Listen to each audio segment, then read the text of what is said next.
Central de Cuba estaría dando información falsa sobre el motivo por el que el régimen es llevado a juicio en un tribunal de Londres. Rolando Nápoles tiene reacciones.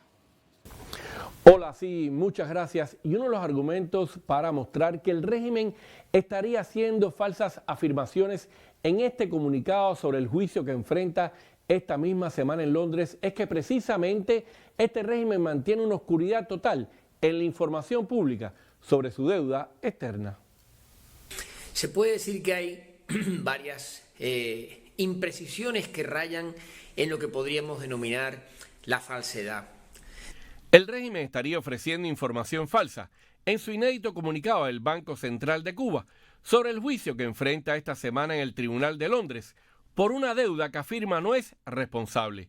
Dice que el Banco Central de la isla y Cuba jamás han desconocido sus deudas y que siempre mantienen el interés de negociar con sus legítimos acreedores. Y es el Banco Nacional y Cuba jamás han desconocido sus deudas y han mantenido siempre el interés de negociar con sus legítimos acreedores. El economista Elías Amor es quien en su blog Cuba Economía revela estas dos falsedades que en su opinión muestra el comunicado del Banco Central de la isla. Por ejemplo, afirma que es preocupante que el régimen diga que nunca ha desconocido sus deudas, cuando ni siquiera ofrece información real de estas. Destacar en primer lugar que el término fondo buitre es un término que no es el más adecuado para un banco central o un organismo de ese banco como la superintendencia. El término correcto sería fondo de capital riesgo, que es el que se utiliza normalmente en las memorias y en los informes elaborados por las entidades financieras. Y emplear ese término de fondo buitre da una idea de la catadura moral de quien ha escrito eso.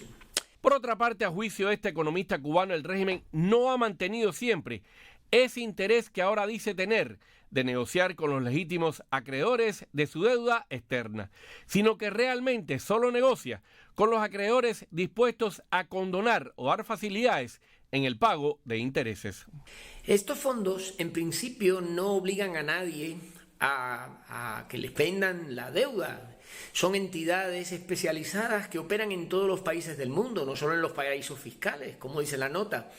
Están en todas partes. Y precisamente lo que hacen es trabajar con empresas o gobiernos en quiebra que necesitan acudir a estos fondos para obtener financiación porque no son capaces de obtenerla en los mercados financieros normales. A pocos días de comenzar este juicio en el Tribunal de Londres fue que el régimen decidió hablarle a los cubanos de este proceso judicial por una deuda de 72 millones de euros que le reclama CRFI Limited, grupo de tenedores de deuda de Cuba, que ahora el régimen les llama Fondo Buitre. Por cierto, este grupo de tenedores llegó a este juicio en Londres después de años de intentar negociar un acuerdo con el régimen cubano, pero este lo decidió ignorar.